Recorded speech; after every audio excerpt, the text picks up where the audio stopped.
தை மாதம் பிறந்த பிறகு வழி பிறக்கும் என்பார்கள். அதிலும் இந்த வசந்த பஞ்சமி என்பது உலகத்தையே இயக்குகின்ற சக்தியின் ஆற்றல் பெருக தொடங்குகின்ற நாள் என்பது நமது மக்களின் நம்பிக்கை. இந்த வசந்த பஞ்சமி அன்றைக்கு தமிழ்நாட்டிற்கு வருகை புரிந்திருக்கின்ற, தமிழ்நாட்டில் ஆட்சி மாற்றத்தை உருவாக்கி மீண்டும் மக்களாட்சியை உருவாக்குவதற்காக வருகை புரிந்திருக்கின்ற இந்தியாவின் பிரதமர், நமது தேசிய ஜனநாயக கூட்டணியின் தேசிய தலைவருமாகிய மாண்புமிகு பிரதமர் அவர்களே,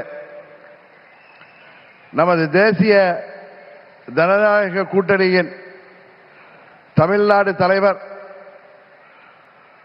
அனைத்திந்திய அண்ணா திராவிட முன்னேற்ற கழகத்தின் பொதுச் செயலாளர்,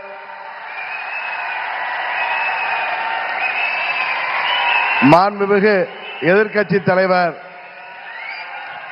பெரும் மதிப்பிற்குரிய திரு எடப்பாடி கே பழனிசாமி அவர்களே,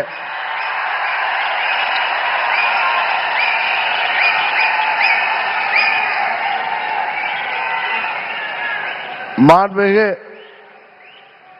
மத்திய அமைச்சர் பியூஷ் கோயல் அவர்களே,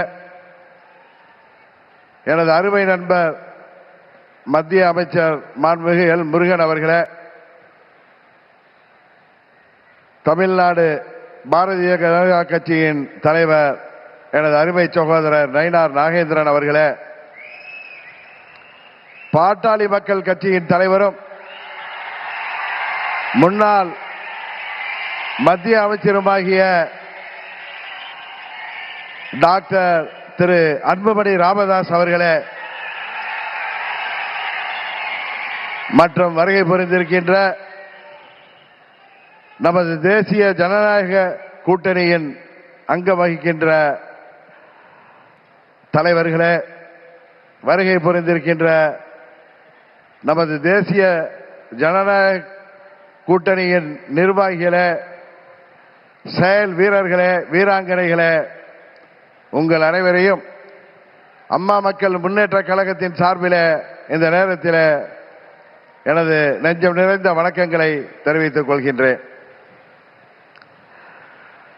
தொடர்ந்து 3 முறை இந்தியாவின் பிரதமராக இந்திய மக்களால்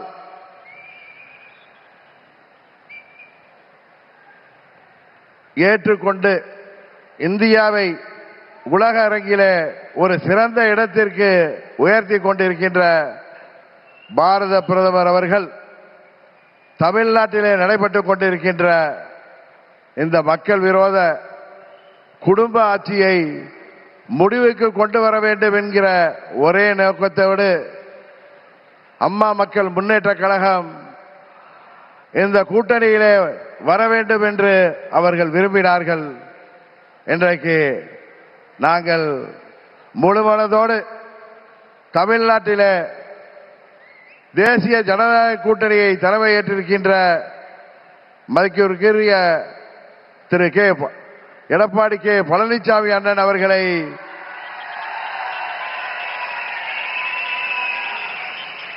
முழுமனதோடு ஏற்றுக்கொண்டு வந்திருக்கிறோம். நாங்கள் எல்லாம் அம்மாவின் தொண்டர்கள் என்பதை எதிரிகள் மறந்துவிட்டார்கள். புரட்சி தலைவர் வழிவந்தவர்கள், இதய தெய்வம் அம்மாவின் தொண்டர்கள் நாங்கள். எங்களுக்குள் சண்டை சச்சரவுகள் இருந்தது உண்மைதான். ஆனால் தமிழ்நாட்டின் நலனை கருதியும் அம்மா மக்கள் முன்னேற்ற கழகத்தின் நலனை கருதியும் மாண்புமிகு பிரதமர் அவர்களின் அழைப்பை ஏற்று நாங்கள் எங்கள் மனதிலே இருந்த எல்லா கோபதாபங்களையும் விட்டுவிட்டு 21 நம்மால் முடியாமல் போன அம்மாவின் ஆட்சியை உறுதியாக தமிழகத்திலே ஏற்றிட உருவாக்கிட எந்த ஒரு மனமாச்சரியமுமின்றி, எந்த ஒரு தயக்கமும் இன்றி, எந்த ஒரு குழப்பமும் இன்றி சில பேர் சொல்கிற போல எந்த ஒரு அழுத்தமும் இன்றி அம்மா மக்கள் முன்னேற்ற கழகம் இந்த கூட்டணியிலே எங்களை இணைத்துக் கொண்டிருக்கின்றோம். இந்த கூட்டணியின் வெற்றிக்காக அம்மா மக்கள் முன்னேற்ற கழகத்தின் ஒவ்வொரு தொண்டரும் தமிழ்நாடு முழுவதும் அயராது பாடுபடுவான் என்கிற உறுதியை மாண்புமிகு பிரதமர் அவர்களுக்கும் எதிர்க்கட்சி தலைவர் மாண்புமிகு எடப்பாடி பழனிசாமி அவர்களுக்கும் இந்த நேரத்தில் நான் சொல்லிக் கொள்கிறேன். ஒரு விஷயத்திலே எதிர்ப்பதென்றால் அதிலும் உறுதி, ஆதரிக்க வேண்டும் என்றால் அதிலும் உறுதியாக இருக்கக்கூடிய தன்மையை அம்மா அவர்கள் எங்களுக்கு கொடுத்திருக்கிறார்கள். ஒரே குடும்பத்தைச் சேர்ந்தவர்கள், பங்காளிகளாக இருந்தவர்கள் நாங்கள் எங்களுக்குள் இருந்த சண்டையால் பிரிந்து இருந்தோம் என்பது உண்மை. இன்றைக்கு எல்லாவற்றையும் தூக்கி எறிந்துவிட்டு பாரத பிரதமர் மோடி அவர்கள் தமிழ்நாட்டிலே ஒரு மக்களாட்சியை உருவாக்க வேண்டும், புரட்சி தலைவர் டாக்டர் எம்ஜிஆர் அவர்களின் ஆட்சியை உருவாக்க வேண்டும், எங்களின் இதய தெய்வம் அம்மா அவர்களின் ஆட்சியை உருவாக்க வேண்டும் என்கிற உயரிய நோக்கத்தோடு இன்றைக்கு மக்களை வாட்டிக் கொண்டிருக்கின்ற இந்த மக்கள் விரோத குடும்ப ஆட்சியை முடிவுக்கு கொண்டு வர வேண்டும் என்பதற்காக நாங்கள் முழுவனதோடு இந்த கூட்டணியிலே இணைந்திருக்கிறோம் என்பதை அவர்களுக்கு மீண்டும் நான் இந்த நேரத்திலே தெரிவித்துக் கொள்கின்றேன். இன்றைக்கு தமிழ்நாடே ஒரு கொலை நாடாக, கொள்ளை நாடாக மாறி கிடக்கிறது. பத்திரிகைகளையும் ஊடகங்களையும் பார்த்தால் எங்கு பார்த்தாலும் கொலை, கொள்ளை, பெண்களுக்கு பாதுகாப்பு இல்லை, போதை மருந்து பழக்கம், போதை மருந்துக்கு ஒரு ஹப்பாகவே தமிழ்நாடு மாறி இருக்கிறது என்பது வேதனைக்கு உரியது.